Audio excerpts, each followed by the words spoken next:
Hey, what it is, what it do, what's going on, people? It's your boy Brandon Bravon Towns, and this is Sports Plus Life. I am your host. Y'all already know what time it is, baby. Yeah, so turn it off, turn it all the way off. Yep. All right, allow me to reintroduce myself. My name is Brandon Bravon Towns, and this is Sports Plus Life. This is that sports show where we talk about all of the latest topics that need to be discussed. Again, if this is your first time listening to Sports Plus Life, definitely hit that subscription button, hit that subscribe button, and become part of the Sports Plus Life family. So how is everybody doing today? It's that time. It's beginning to look a lot like Christmas everywhere you go. Blee, blue, blue, blue, blue, blee, blee, blee. Blah, blah, blah, blah, blah, blah. Blah, blah, blah, blah, blah, blue, blue, blee, blee, blee. It's beginning to look a lot like Christmas. Toys in every store. All right, y'all get the point. But I hope everybody enjoyed their Thanksgiving, because the last time I did an episode, it was the day before Thanksgiving, and then also celebrating a year of Sports Plus Life. Yeah! So anyway, we've got some things to discuss today. We'll also have an interview. But today is Thursday, December 5th, 2019.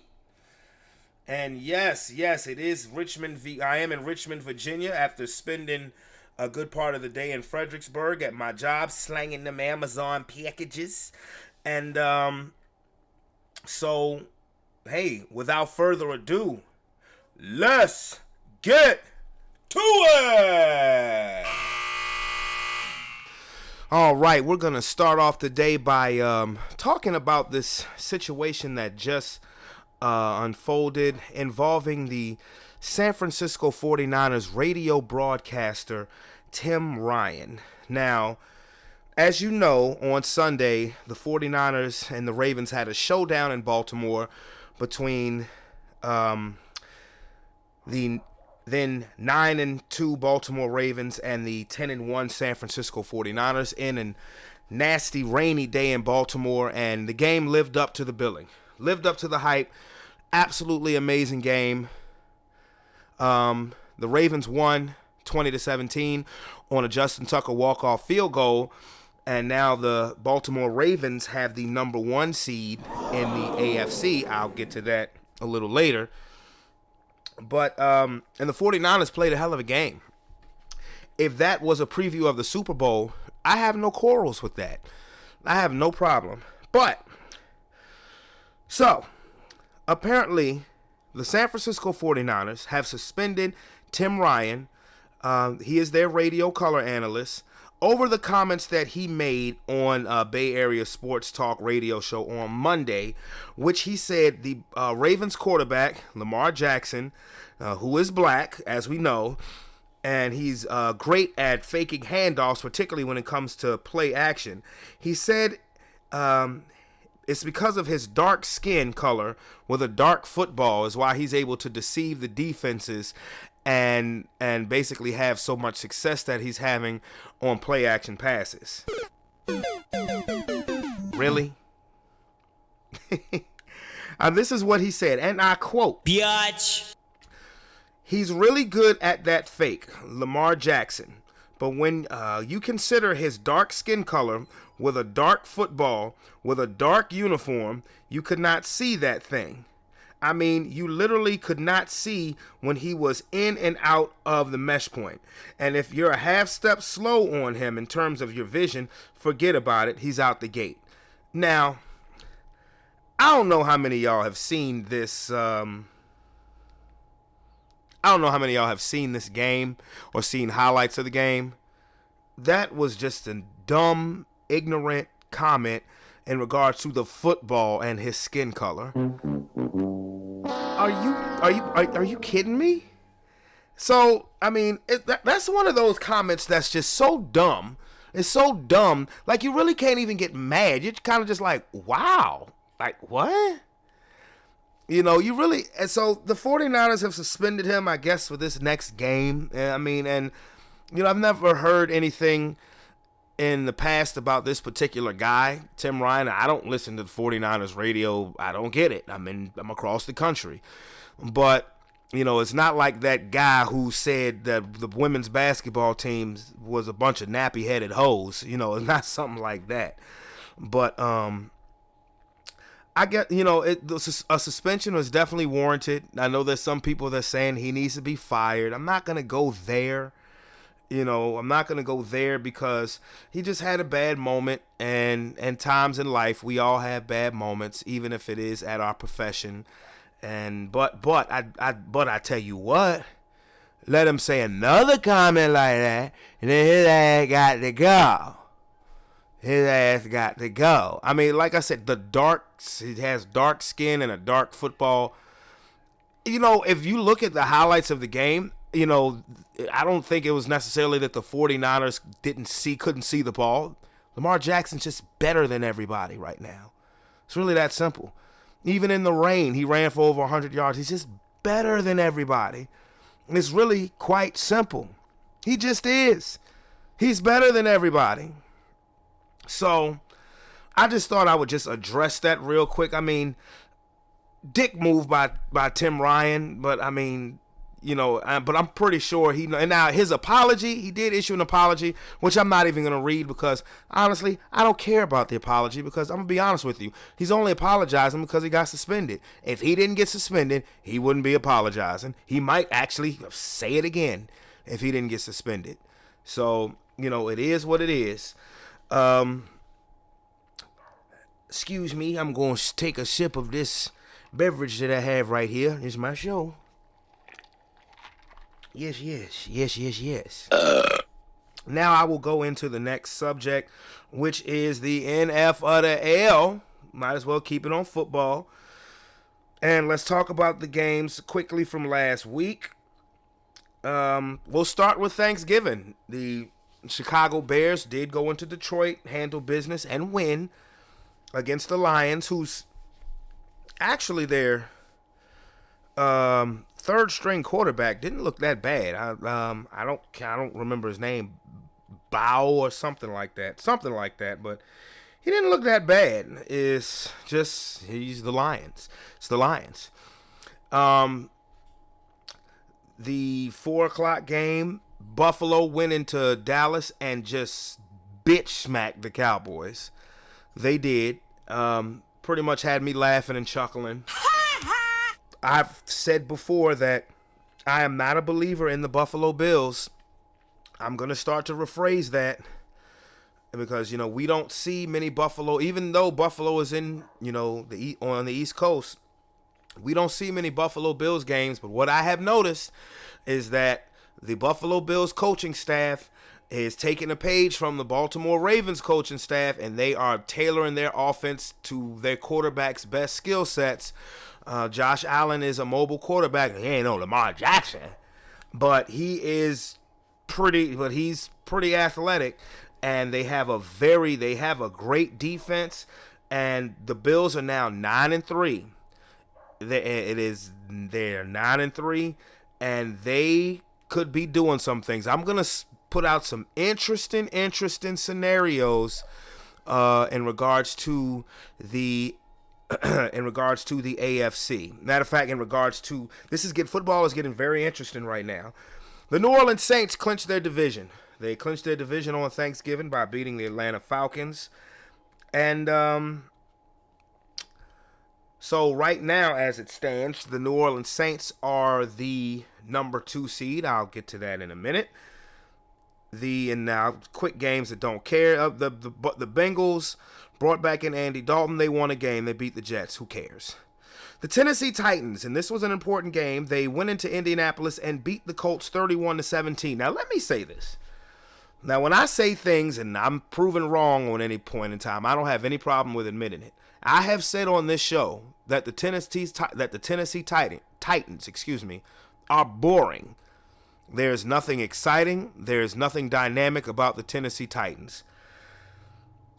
Well, what they've been saying ever since they have benched Marcus Mariota and Ryan Tannehill has come in, the former Miami Dolphins quarterback.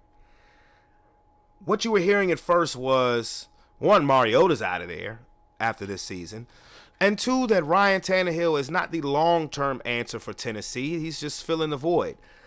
You know, I may beg to differ on that because Ryan Tannehill has been balling since becoming the starter for the Titans. They look like a dynamic offense, and Derrick Henry over the last month has been the best running back in football. I mean, nobody wants to tackle this big 6'3", 235, 40-pound freight train that's coming at you, and he has been balling the last month. He's been the best running back in football. The Titans are now 7-5, and they could be dangerous. And the Colts, I think we're about to wave the white flag on the Colts season. Now, game of the day that simply made me sick to my damn stomach. The Philadelphia Eagles went into Miami and lost. God damn! They were up 28-14 in the third quarter, and they lost to Ryan Fitzpatrick. God damn it! They lost 37-31, and I was like, you have got to be kidding me, Philadelphia. Are you kidding me? Like, Dallas gets their asses spanked on Thanksgiving. You have the easiest schedule left in the NFL. You can pretty much take control of this division. I said they were going to lose to Seattle, and they went out. Thanks a lot for making me look like a damn liar, Philly. Thank you very much. I mean, this is crazy. I could, man. Ugh. Anyway. Green Bay beats the Giants. Daniel Jones is hurt. Eli Manning should be playing this Monday night. The rematch of the brawl a couple of weeks ago, the Steelers beat the Browns. Mike Tomlin is a damn good coach. He is a hell of a coach. He is on his fourth quarterback, and they are 7-5 and in the sixth spot in the playoff picture. Yo, I don't want it, honestly, as much respect as you can give Kyle Shanahan for the job he's doing in San Francisco, or Pete Carroll for what he's doing in Seattle, or even McDermott in Buffalo. Mike Tomlin right now has to be coach of the year. You're on your fourth quarterback. No Antonio Brown. No Le'Veon Bell. You know, no Ben Roethlisberger. Hell, no Juju Smith-Schuster, and he's still actually on the team. No James Conner. I mean,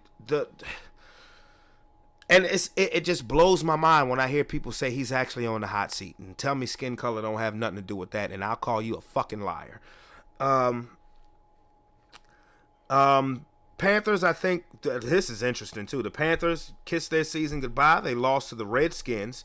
The Redskins ran for over 250 yards. They beat the Panthers 29-21. And what happened? Ron Rivera got fired. I wouldn't have done that. I would have waited until the season was over with. He'd been with the Panthers since 2011. I think they owed him that much, even though this is a new owner, so he could care less. I just wouldn't have made that move. I think now the Cam Newton era in Carolina is finished. The Bucks beat Jacksonville. Nick Foles got benched, and he is going to be benched for the rest of the season, as Gardner Minshew is going to be the starting quarterback for Jacksonville. Let me tell you something, bro. We'll see Nick Foles back in Philadelphia next year. And you know what's crazy? I said it at the beginning of this season. You know, some quarterbacks only do well in certain cities. You know, there was the quarterback, I forget what his name was, Matt Flynn, who was the backup for Green Bay, got opportunities in Oakland and Seattle. Didn't work for him, came back to Green Bay as a backup. It's pretty good. Nick Foles, now Jacksonville could trade him, or they could outright cut him. You know, they have to eat the money. The Eagles can get him on the cheap. Carson Wentz is just going to have to shut the fuck up because he just lost to the Dolphins. But we'll see Nick Foles in Philadelphia next year. And that's where he'll be for the rest of his career. Carson Wentz is going to have to deal with it. Start playing. You won't start playing better. And it's not all his fault, but you start playing better, you won't have to worry about Nick Foles taking your job.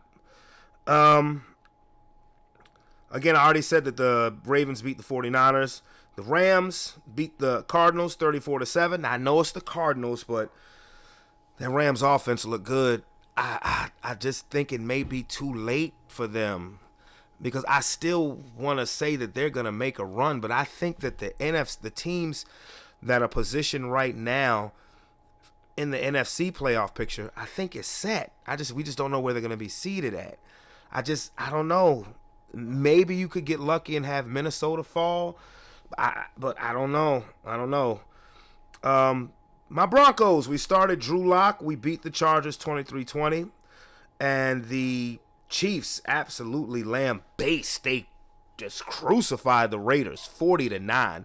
I said a couple weeks ago the Raiders were going to make the playoffs, and they've just laid 2 eggs over the last 2 weeks. And the Sunday night game, the Houston Texans beat the New England Patriots.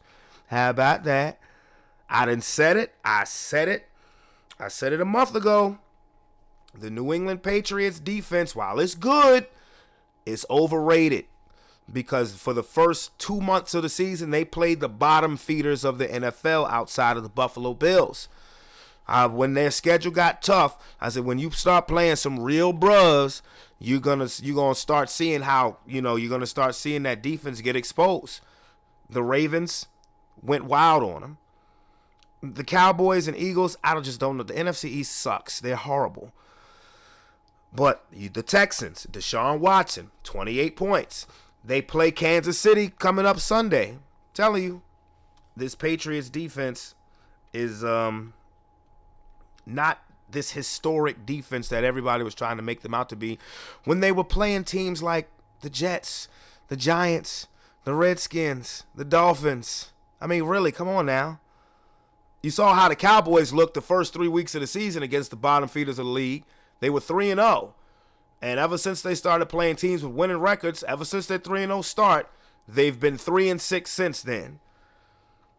Monday Night Football, the Vikings lost to the Seahawks 37-30. Very entertaining game. So this is why things are interesting. And I'll go to some of these matchups in Week 14. Let me hit the prime matchups first. I mean, tonight, Cowboys and the Bears play. If the Cowboys lose, I mean, they'll still be in first place, even though they'll be 6-7. So how pathetic is the NFC East? But more notable key matchups. Baltimore is at Buffalo. Now, this is very, very, very, very, very interesting. What about the wiener? Because right now, with the Patriots losing to the Texans and the Ravens beating the 49ers this past week, the Ravens are 10-2, so are the Patriots. So the Ravens have the head-to-head matchup. Now, one thing that we've all been saying about Buffalo is they're the top spot in the wild card. But now, Buffalo's 9-3. New England is 10-2. New England, albeit at home, has Kansas City coming in. New England is struggling offensively. And like I said, that defense is not as elite. They're great. They're good, but they're not as historically elite as everybody made them out to be the first 2 months of the season when they were playing crap for a competition. This is what's getting interesting. And I don't know who to pick on this game because there's something special happening in Baltimore and in Buffalo right now. It really is. I don't want to jinx either team. But what if Buffalo beats Baltimore? Think about this now. What if Buffalo beats Baltimore? And what if Kansas City beats New England? And I'm going to say it right now. Kansas City is going to beat New England. What if Kansas City beats New England? Buffalo beats Baltimore. What do we have here? Buffalo's not just thinking about wild card. They're thinking division. I'll go as far as to saying they could be thinking number 1 seed. Because should those events happen, should the Bills beat the Ravens and the Chiefs beat the Patriots and the Houston Texans handle their business, let's see, who do the Texans, against my Broncos, go figure. AFC looks very, very interesting because you can have a three-way tie for the best record in the AFC with Baltimore, New England, and Buffalo all sitting at 10-3. Now, it would still be the Ravens with the number 1 seed because the Patriots have the head-to-head matchup, have the head-to-head tiebreaker against Buffalo. So while Buffalo and New England would be tied for first place, the tiebreaker would go to the Patriots, and we know the Ravens beat the Patriots. So it would still be Ravens 1, Patriots 2. But then you'd have Kansas City and Houston, just a game back. This is getting good. This is getting very good. You know, same thing with the NFC. Because the 49ers lost and the Seahawks won on Monday night, Seattle has catapulted into first place in the NFC West. They're 10-2. 49ers are 10-2, but Seattle won the head-to-head. And now New Orleans, who won the head-to-head in week 2 against Seattle, is now the number 1 seed.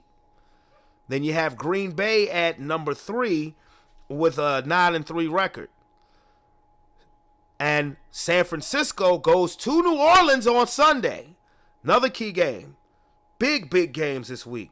49ers are at the Saints. And a game I believe the 49ers will win. Another key game. Tennessee at Oakland. Somebody's season could be on the line with this game. And the Sunday night game, Seattle at the Rams. So I said if the Rams are going to do anything, they have to win Sunday night. They have to beat the Seahawks. They have to. There's no ifs, ands, or buts.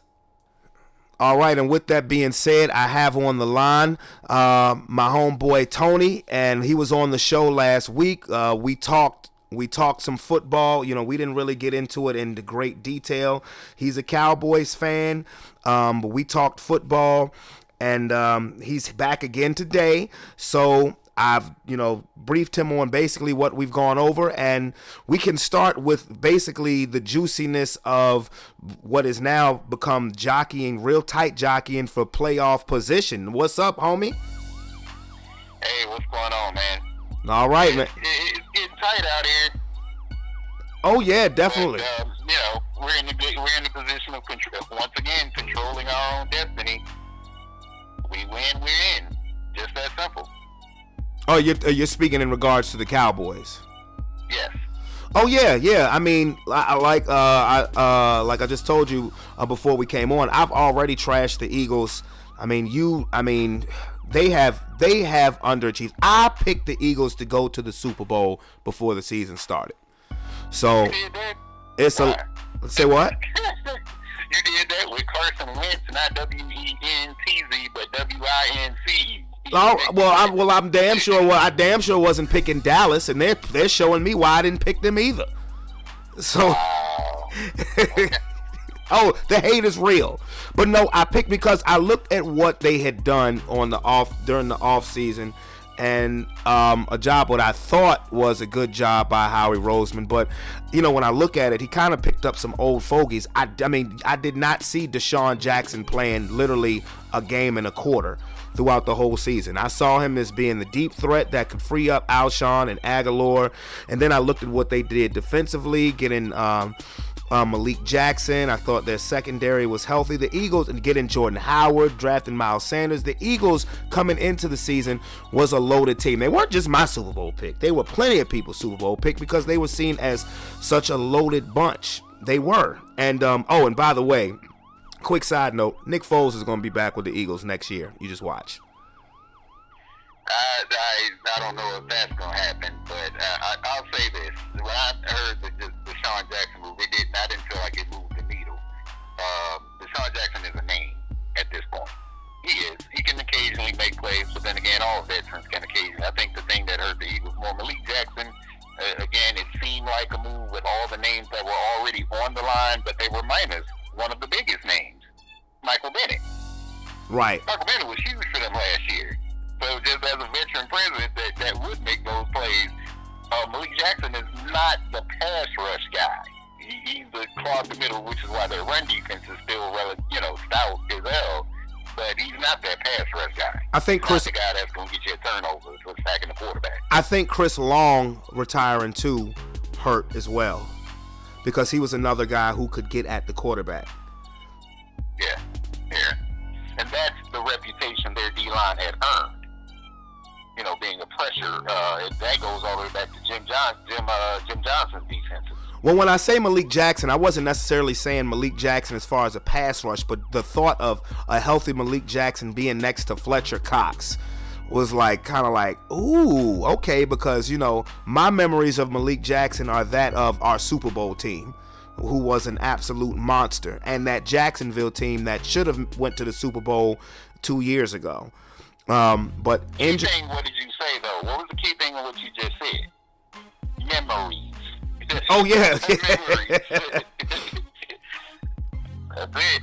So how do you see, because somebody has got to come out of the NFC East. So I'm going to put them to the side right now, because I don't trust the Eagles or the Cowboys. And I'm just being real with you. So I'm I'm be honest with you, whichever team comes out of that division, neither one of them are going to the Super Bowl.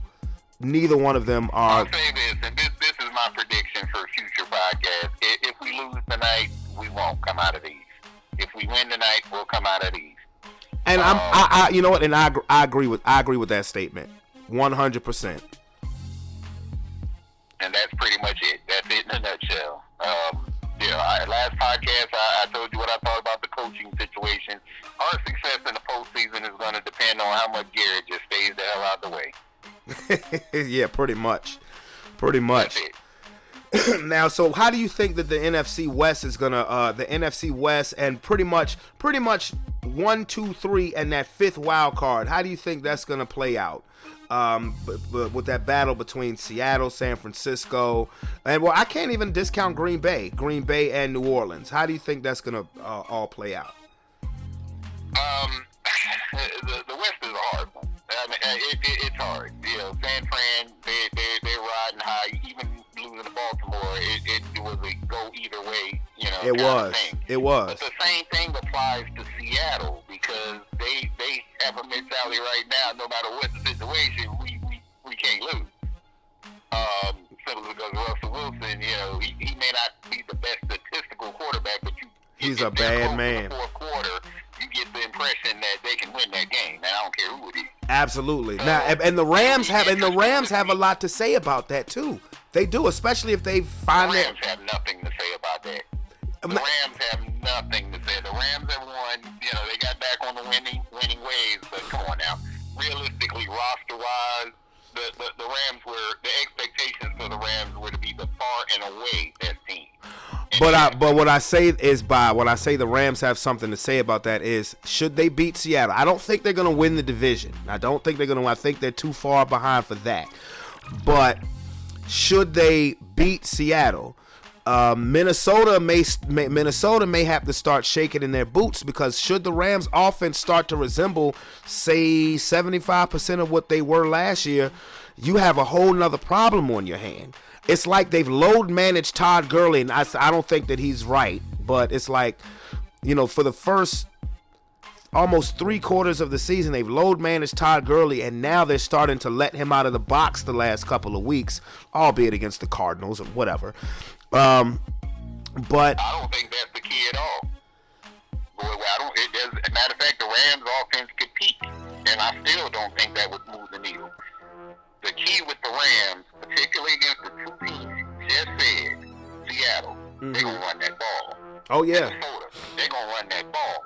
And running the ball does what? Keeps the hands out of the ball out of the hands of the opposing offense. So it doesn't matter if the Rams offense gets on track. If they can't, Donald and cannot stop them guys from these 10-minute drives, it's a wrap. Well, I would be concerned about Dalvin Cook just a little bit if I was Minnesota. But I think one mistake that I do think that the Rams made, they should not have let Sue walk away. I believe that Sue should have been there. I mean, he was a perfect complement to Aaron Donald, because Sue is past his prime, but he's still a damn good tackle. I mean, he would still be the best tackle on most teams in the league. He's just not Sue with the Lions anymore. But I don't think the Rams should have let him go. I think they more or less, a mistake I think they made is they went after names, so to speak. Now they have been, since getting Jalen Ramsey, they are leading the league in sacks. So, and I know Jalen Ramsey's the perfect type of corner for what Wade Phillips wants to do, because he's a cover corner, and if you have a side locked down, Wade Phillips can send the house at you. But it's just, I don't know. I haven't given up on the Rams yet, as far as, if anything, as far as being a spoiler, because mind you, the Rams should have beaten Seattle in that first game. It's not like Seattle just walked the dogs on them. Greg Zerline missed a kick at the end of the game to win the game. So it's not like the Rams don't match up well with Seattle, and Seattle ran the ball pretty good as well. Now, mind you, yes, as long as you got Russell Wilson, you got a shot. But, these division games, anything can happen. So I'm not going to discount the Rams against the Seahawks. I would discount them more against the 49ers. Then, but what was the score of the first game? It was a shootout. Now, that's what you don't want with the Rams. If you can get them in a 2017 game, that's fine. But you don't want them in a 30 situation. No, you don't. And like I said, it's not like Russell Wilson put together a game-winning drive at the end with a walk-off field goal. Jared Goff had him in position, and Zerline missed a 40-yard field goal. So, which is not that unusual the way kickers have been kicking the past several years, but okay. Yeah, but he's one of the better ones. I mean, you're right. You're absolutely right. But he's one of the top 5 kickers, really top 3 in the league. Yeah. So when he missed that kick, I was stunned. I was when they were lining up. I said, "Oh, yeah, the Rams got this." And when he missed it, I said, "Well, damn." And that kind of. We'll come back to that one because that's a whole other conversation. What happened to the kicking game in the NFL? Oh man, look at missing kicks. Oh yeah, I mean, ain't nobody more frustrated than Bill Belichick. I promise you that. He's on this extra points, everything. He's on his third. Well, I'm not surprised about the extra points since they moved it back, but these are still, your job is to make the field, is to make the kick, regardless. So, right. But Belichick is on his third kicker now in 3 weeks, so I know ain't nobody more frustrated with him. And speaking of Belichick, the AFC. Now, you were telling me before we went on to record, as far as how you think home field is going to play out. Share that with me again. Well, with the top teams in the AFC, from Baltimore to New England to Kansas City, they all have the one thing in common: home field, particularly postseason. Home field weather conditions always going to be a factor. It will be cold, probably snow, sleet, whatever. You don't know. I don't think that favors anybody because all the teams are used to playing in that environment. I just think that if you take that in consideration, that all the teams are used to playing in that cold weather, you still kind of got to look at New England as far as the whether it's from a coaching standpoint, strategic standpoint. You got to give them the edge. You gotta give them the edge. Oh yeah, I'm not falling for this trick. Is doing Lamar Jackson, but I think that when those weather conditions change, if you can imagine, just snow in Baltimore, heavy snow in Baltimore, and Lamar Jackson trying to Lamar Jackson. No, that changes everything. It's not gonna happen. Yeah, it's not gonna happen. Which means they're gonna rely more on his arm and their base running game. And is that enough to beat the Patriots? Is that enough to beat the Kansas City? You don't know. Yep, and so it remains to be seen. And the most far-fetched thing, which may be the most ideal thing as far as a cold climate, would be the Texans getting the number 1 seed. I don't think that's going to happen, but that's really compelling. But let's give some love to the Buffalo Bills. This is 3 weeks ago. Like you said, they're looking for respect. 3 weeks ago. Everybody noticed that they had a good record, okay. Me, personally, I said I don't believe in them just yet. But now we're looking at a case where they could actually win the AFC East. And that's not a far-fetched thing to say. Like I said earlier, should they beat Baltimore? And I think they're going to beat Baltimore. I do. I think Buffalo is going to win this game. And I believe that Kansas City is going to beat New England. You're talking about a 3-way tie. 3 teams at the top, that's 10-3. Now, head-to-head, it would still be Baltimore number 1, New England number 2, because New England has the head-to-head against Buffalo, and Baltimore has the head-to-head against New England. But to think that with 4 weeks left in the season, you could be seeing Buffalo tied for the best record in the AFC. I mean, I have to show them love, and their defense is awesome. I think that those teams, and their defense is awesome, but New England's defense is awesome as well. Yeah, now New England does have a very good defense, but when I was hearing early in the year about how this is a historic defense, New England, the first 2 months of the season, they were playing the bottom feeders of the NFL, with the exception of Buffalo, but we didn't know Buffalo was going to be like this. So they were considered. But did not Buffalo play the bottom feeders as well? Well, yeah, they have this. They have the same schedule, but I looked at New England's first 8 games, and I don't think any of them were a team with a winning record. So once they got to that stretch where they had to play Baltimore, and then Philly, and then Dallas, and then Houston, next Kansas City, this defense that they were saying was going to be historically great was going to be exposed in some form or fashion. One, Baltimore proved you can run on them. I mean, Baltimore's running on everybody. I can't really say what the Eagles and Cowboys did, because the Eagles have looked anemic on offense, and Dallas and New England was an awful weather game, and that was really bad coaching by Jason Garrett. Call it what it is. But then you went to Houston, and that game wasn't as close as that score was. Deshaun Watson was able to pretty much do what he wanted to do. Now you got Mahomes coming in here, and the Chiefs are healthy now. And you think they don't want New England? They don't care where they play them, because they feel like they lost 2 games to them last year that they could win. Stephon Gilmore is only one person, and even he can't keep up with Tyreek Hill. I don't give a damn how good he is. So you're seeing this, that while this defense, yes, it is good. The only thing with Buffalo, and we didn't expose it on like we should have on Thanksgiving, Buffalo's run defense is not bad. Right, they're 19th ranked against the run, so that's below average. So I mean, but that's coaching again. Ezekiel Elliott had a monster first quarter, and they forgot about him. Yeah, pretty much.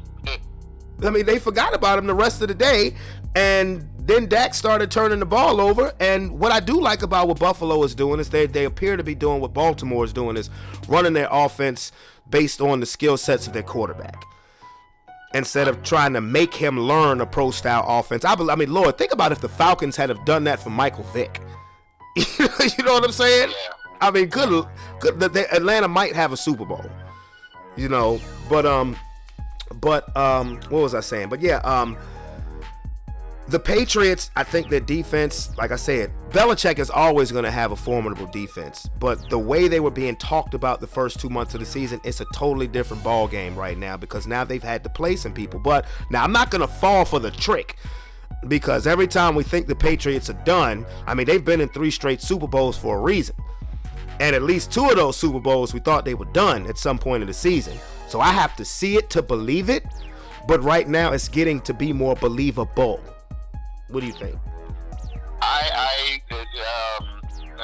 Again, I have to see it to believe it. I don't know if it's believable, because the Patriots, I liken them to the Spurs under Popovich. Right, Whether exactly. let's see, they go into the playoffs, as long as they make the playoffs, and once they're in, they're a threat. Yeah. They're a threat, and that's all it is. Belichick is a good enough coach where these deficiencies that you may see in the regular season, you probably will not see them in the postseason. So let me ask you something. Since now we're talking about Belichick, who would you give more credit, or would you give equal credit? Would you give more credit to Brady or Belichick, or would you say it's 50-50? I'm going to say it's 50-50. Belichick puts together these game plans, and their opponent, you may beat them that first time, but the second time you see them, they're going to give you a completely different look. Or they may give you a look you've never seen before on film with them. That's all Belichick. But Brady is the field general. Belichick gives him enough latitude. Hey, if he sees something, he's going to call it, change it, and he'll back him on it. Okay, so now let me pick your brain, because I'm gonna ask you a question. I want your opinion. I'll give you mine. You know, you may agree to disagree, whichever. But let me just pick your brain. Do you think, and it's just a simple question, do you think that Tom Brady is the GOAT?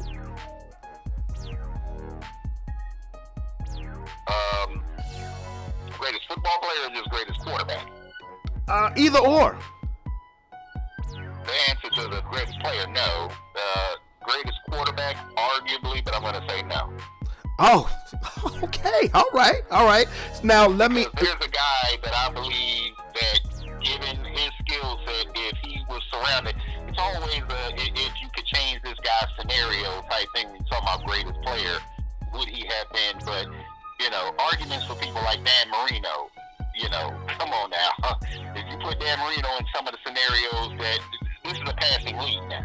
Oh, yeah. Give him the weapons that some of these guys have, you know the numbers that he would put up. Okay. You know the numbers he would put up. Okay, absolutely, especially with the way the rules have changed, and you can barely touch the quarterback. But okay, so now you don't think he's the greatest quarterback? Now is that why? Because of the Dan Marino factor, or is there anything else? You know, the game changed. The game has changed through different, points in history, and at different points is the same thing trying to compare the greatest NBA player, they play different positions. So, of course, statistically it's going to look a little different, but impact on game is going to look different. From a quarterback, it's hard to say, man, because it's a lot of great guys that have played this game, and I think Brady has benefited from being in one of the greatest systems since Bill Walsh's West Coast offense. Right. And he bought into that system, and he excels in that system. Again, if you take some of these other Hall of Fame quarterbacks and put them in that same system, could they produce like that? Do they have a stronger arm than Brady? Yes. Are they more accurate than Brady? Yes. Are they cerebral like Brady? Yes. Pretty much every quarterback in the Hall of Fame, sort of, maybe Terry Bradshaw, come on. And Joe Namath. and Joe Namath. Yeah. Joe Namath. And actually, what's his name? What's his name for the Raiders? The quarterback for the Yeah, the guy who used to smoke and drink Six of Vodka on sidelines. Yeah. But he's in that conversation. I'm not going to take anything away from his career accomplishments. He's right. in that conversation, but there's nothing you can say to convince me that he is a better player than, say, a Joe Montana. Absolutely. Everything that he does, Joe Montana did well. We're on the same page there, and I'll tell you why. Quickly, imagine Warren Moon with Belichick's system. There you go. Perfect example. And he threw Warren Moon played in a crap system. Yes. For the most part. His whole career, and did the best that he could. But you know what's crazy? Well, you know what's crazy? Those Houston Oilers used to run the run and shoot offense back then.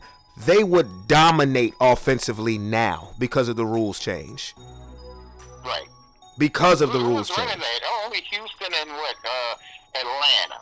Atlanta was the other team running the run and shoot. Yes. Ironhead Hayward in the backfield. And Rison and Andre Rison and Michael Haynes, and Houston had Haywood Jeffries, Duncan, Webster Slaughter, Ernest Givens, and Lorenzo White was their running back. And they just imagine those offenses, and those they were high powered offenses back in the day where you could hit a motherfucker out of bounds. You know what I'm saying? He wasn't, and it wasn't going to get called. But the reason why I don't think they just weren't high powered at the right time. They were high powered enough to go up 35-3, but not high powered enough to score points to keep Buffalo off the board, right? And you know what's crazy? People forget that the year before they blew a lead to Denver too in Mile High. Yeah. But now as far as Brady goes, I think you can't take away the fact that Brady and Belichick are the greatest quarterback-coach combo ever. I'll give him that. You can't take that away from him. But I don't think Brady is the best pound-for-pound quarterback either. You threw out Dan Marino. I'm going to throw out Peyton Manning because, one, Peyton Manning didn't have the arm of Brady or Marino, but Peyton Manning was a walking computer. on the football field. Now, we all recognize him as the greatest regular season quarterback ever, but also Peyton Manning took 4 different coaches to the Super Bowl. You know, he took 4 different, and of course he's the only quarterback in history to win a Super Bowl with 2 different franchises. Now, we know that the defense won, was the main reason why Denver won the Super Bowl in 15. But, with that being said, pound for pound quarterback, it's hard to argue against Peyton Manning because, like I said, he took 4 different coaches to the Super Bowl, 4 different systems, even though he pretty much ran his own system, but 4 different offensive coordinators. And and he was in that transitional era, from the late 90s to what the rules are today. And I think that's of course, Montana, I would always put Montana in that discussion as well. But when I think about what Peyton Manning did, that's tough to do. And when he would just now he had Marvin Harrison and he had Reggie Wayne and he had Demaryius Thomas, but he would make these guys who would maybe have a 3-year career have a 10-12 year career based on Peyton Manning made him look so good with whatever time period they were with him. Austin Cotley, Brandon Stokely, you know what I'm saying? Guys that actually ended up being in the league for a while because they put up 1,000 or a couple thousand yard seasons just playing with Peyton Manning. And mind you, I hated Peyton Manning before he came to Denver, obviously, but he was a bad boy, and I mean. But that would be true with Montana if people moved around in the league like they do now back then. Well, hey, he's won a Super Bowl with 2 different coaches too. He won with Walsh and he won his last one with George Seifert. So I'm not taking that away from him at all. At all. It's just now Kurt Warner there are a number of guys that have played the game at that position that take guys that would be marginal players under certain circumstances, and Aaron Rodgers is another one of those guys. Because I swear a lot of receivers that he's played with are not as good as media carries them to be, but he makes them look really good. Well, that's what a great quarterback does. Absolutely. I don't know if we would know who Geronimo Allison is or Valdez Scantling is. Well, even though Valdez Scantling can run. He's a burner. The only tried and true receiver he has is Devontae Adams, by far. Y'all got Cobb, and now he's actually starting to pay dividends to y'all. He's been balling the last 3 weeks for y'all. But the Jordy Nelsons and all the guys like that, if they come into different scenarios with different quarterbacks, you probably wouldn't even know who they are. I think, that's very true. Very true. Jennings was a legit receiver. Driver was a legit receiver. That's right, yeah. Yeah, they were legit receivers, but I forgot about them. See, that shows you right there. Well, you pretty much you really didn't. Well, Driver left the year after they won the Super Bowl because remember he was with Favre most of his career. Right. Driver. Now Jennings kind of just faded to black. I don't know if it was injuries or whatever, because I remember when he left, went to Minnesota, and then he kind of just faded on the television. So right. But all right, so I know the game is going to start soon. Let me say something to you quickly about basketball. You said my Lakers were a fluke. The floor is yours. And I still think that the Lakers had, again, you can't play, you can only play the teams that are on your schedule.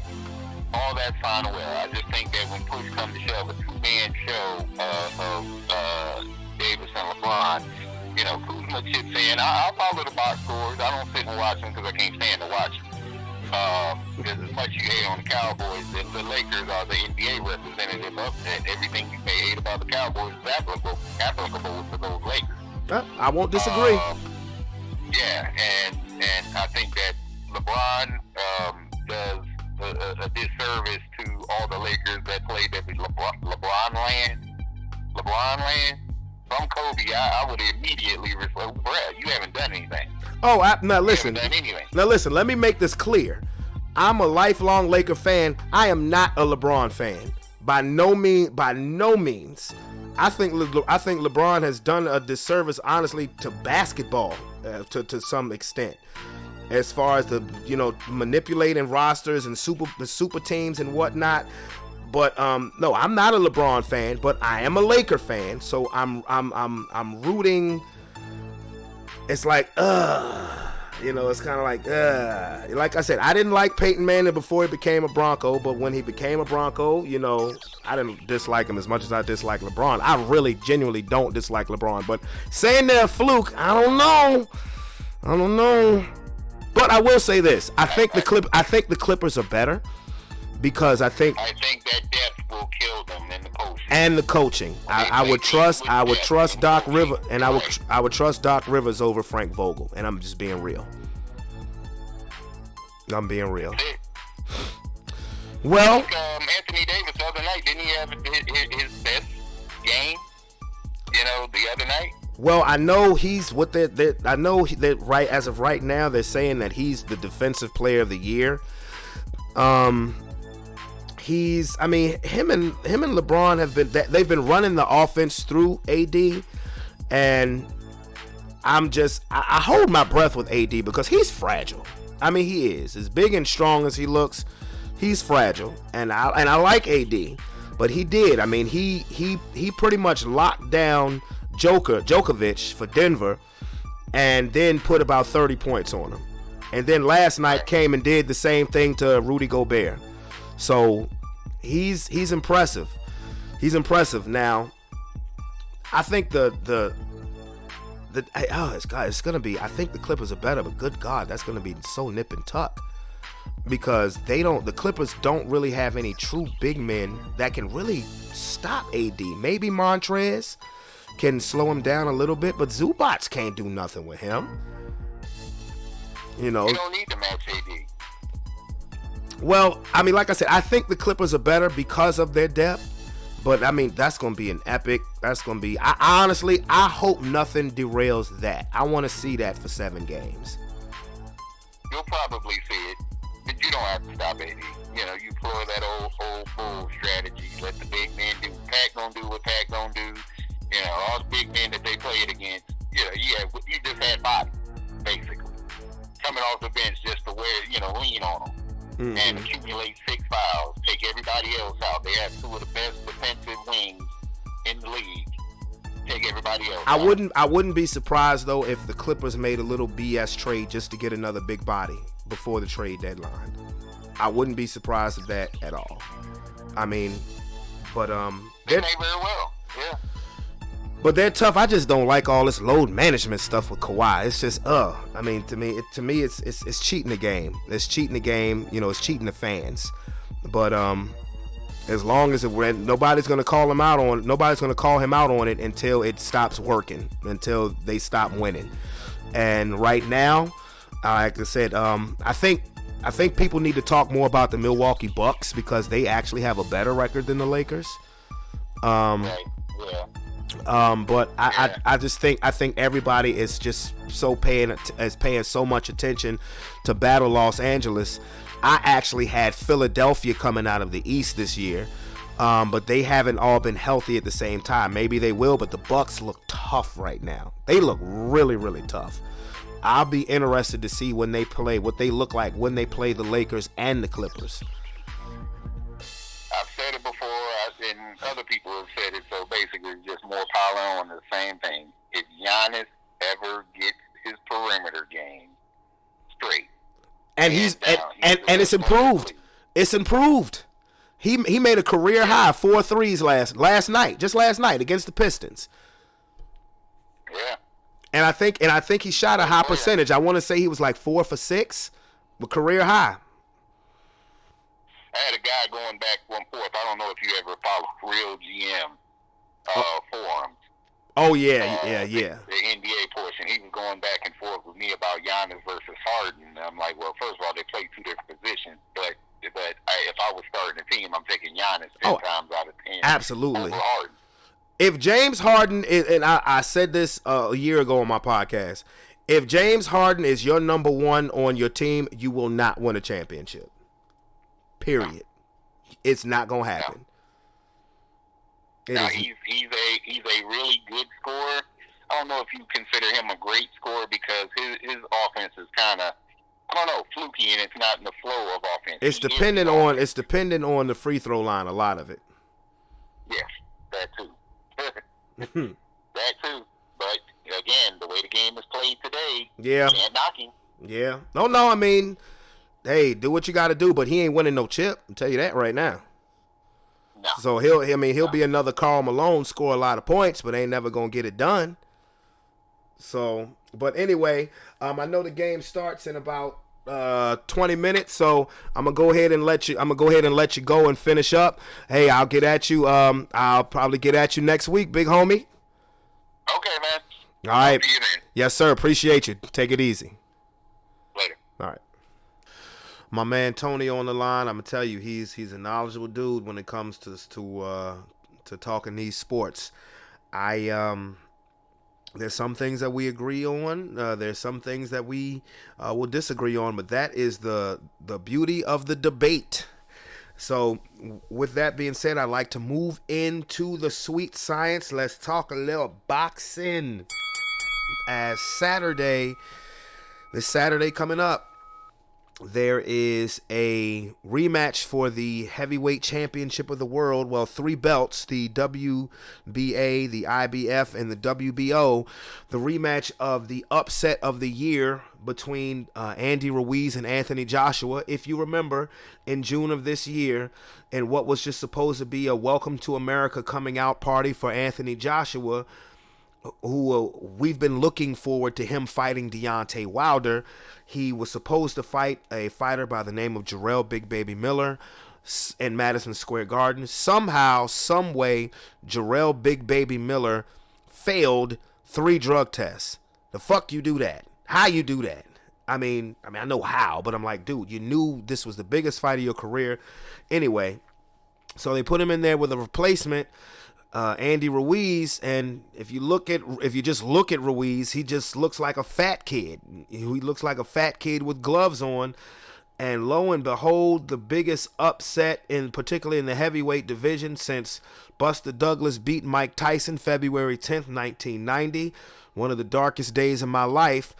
But Andy Ruiz the fight was stopped, a TKO over Anthony Joshua in the 7th round, which sent a violent ripple effect throughout the boxing world. Now, in the meantime, it's pretty much like a Rocky movie coming to life. He is the first fighter of Mexican descent to win the heavyweight championship of the world, so big shout out to him. But in the process, he ruined the potential mega showdown between Deontay Wilder and Anthony Joshua. I don't care if Anthony Joshua and Deontay Wilder fight now. Well, okay, I care, but what I'm saying, it won't be the same build-up that it would have been if both fighters were undefeated. And do you know why this happened? Because Anthony Joshua clearly wasn't focused on the fight, and Anthony Joshua is a little chinny. And by that I mean, if you clock him good, he will drop. He was knocked down 4 times. He was knocked down in the Klitschko fight 2 years ago, which was the fight of the year. But now a fight that everybody in boxing was clamoring for. It was 3 fights.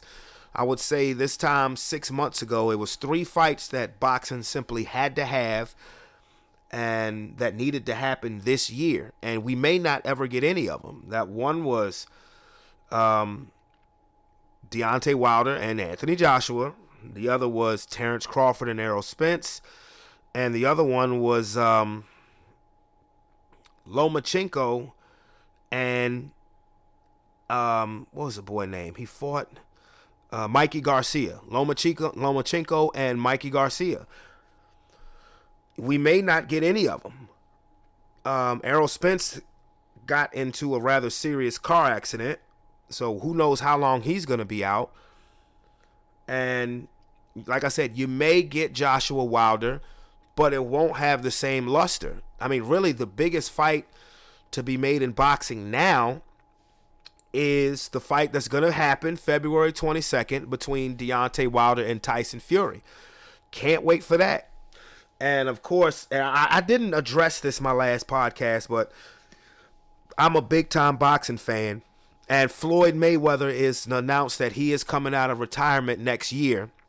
Floyd Mayweather, who is 42 years old, I don't know what to make of it when it comes to as far as him coming out of retirement, because I'm like, who is he going to fight? Like, is he going to actually come out of retirement and fight one of these younger guys? Is he going to come out and fight Keith Thurman or Danny Garcia or Sean Porter? No, I'll tell you right now, he ain't going to fight Sean Porter. He's not going to fight because of Sean Porter's style of fighting. He's not going to fight Sean Porter.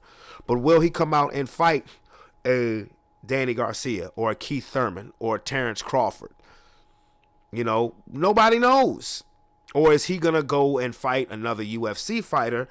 Or is he going to fight Manny Pacquiao again? Which, I mean, Pacquiao's been out here schooling these young boys over the last year and some change. So he is the WBA welterweight champion of the world. So that'll be interesting to see. But I digress in regards to Floyd. And let me get back on my attention to this match Saturday night, between the rematch between Ruiz and Anthony Joshua. I don't know who to pick in this fight, because while Andy Ruiz, you know, pretty much his physical stature is that of Stay Puft Marshmallow Man, and you just want to throw away your gym cards because you're like, if he can do it, I can do it. You know, Anthony Joshua is going to come in looking like a Greek statue, but if he gets hit, and the thing about Anthony Joshua, while he can look like a tugboat, potato chip bag stomach, he can fight. He can throw hands, and he throws punches fast. He can fight. He only has one loss, and that was a very close decision loss to Joseph Parker in his only other title fight. So this is like 50-50. Now, should Anthony Joshua win this fight, I want to see Anthony Joshua directly go, either two options. Either him directly go for the winner of Wilder Fury or fight Luis Ortiz. One of the two. If Andy Ruiz wins, then you have to fight the winner of Fury and Wilder. No ifs, ands, or buts. Let's get all of these belts attached to one person. Like Deontay Wilder says, one name, one face. And I'm going to reluctantly pick Anthony Joshua to regain this championship, because I think he's going to try to utilize his jab more to try to keep Ruiz at bay, and definitely not try to get into a firefight. I think if he gets Ruiz in trouble, I think he will be way more cautious than last time. And that may produce a 12-round fight rather than a knockout. But when a guy knocks you out, and make no mistake about it, Andy Ruiz beat up Anthony Joshua. He didn't just beat him, he beat him up. He really did. From the third round on, after when Anthony Joshua dropped Ruiz, from time Ruiz got up, he kicked Anthony Joshua's ass. Hands down. He kicked his ass. And like I said, the biggest upset in heavyweight boxing since Buster Douglas beat Mike Tyson. So I'm going to reluctantly pick Anthony Joshua. And the only thing that's confusing me is the fight is in Saudi Arabia. And I'm like, why? You know, I'm sure Anthony Joshua probably wanted it back in Britain, but you lost, homeboy. And Ruiz heard he either wanted it in California or in Mexico to celebrate the fact that he is the first heavyweight champion of Mexican descent in boxing history. Saudi Arabia, though, like, huh? You couldn't put it in Tokyo or Macau.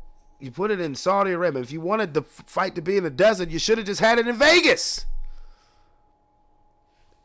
I mean, oh my goodness. But I definitely digress. But so with that being said, people, wet a buzzer, wet a buzzer, wet a buzzer. Okay, before I say something in regards to something fun, I just found out today, and I have to say this because this is really on my heart and soul. I just found out that George Zimmerman, if you know who George Zimmerman is, he's the person who killed Trayvon Martin and claimed self-defense and got off. George Zimmerman is now suing the family of Trayvon Martin and their attorney for $100 million, claiming defamation of character or some shit. I mean, what I have to say to that is, are you fucking kidding me? I mean, this is a nasty individual who's probably broke, which is why he is suing this family for $100 million. First of all, you know they don't have $100 million. Second of all, haven't you done enough to this family? Let this family live. Let this family be in peace. You just won't leave these people alone. And it's like, this is why, he has the complexion for the connection. Let me give you an example right quick of what I mean by that. He's in Florida, right? He killed a 17-year-old kid, right? Meanwhile, O.J. Simpson, and I'm not being funny here, O.J. Simpson, who when he got out of prison for his robbery thing or whatever, stealing the memorabilia, wanted to move to Florida. But government officials and people said, no, do not move to Florida. Basically told him that he cannot move to Florida. Now, whatever you want to believe about OJ was acquitted of double murder, which means he was found not guilty, which means there's nothing on his record that says double murderer. It might say convicted felon, but it doesn't say double murderer. Okay, so believe what you want to believe. We don't know the truth of what really happened. I don't think he did it, but there are a lot of people who think that he did. But we don't know the truth of what really happened that night. So you're basically going off of an assumption, not anything that you know to be factual.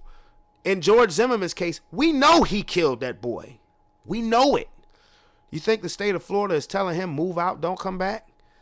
But they'll tell OJ, you can't come here? The complexion for the connection. I just wanted to leave it at that. And that's a damn shame. He needs to leave those people the hell alone. He really does. But anyway, for those who listen in the local Richmond area, I just wanted to say December 21st, there is going to be a party at Elliott's Soul Food on South Laburnum Avenue.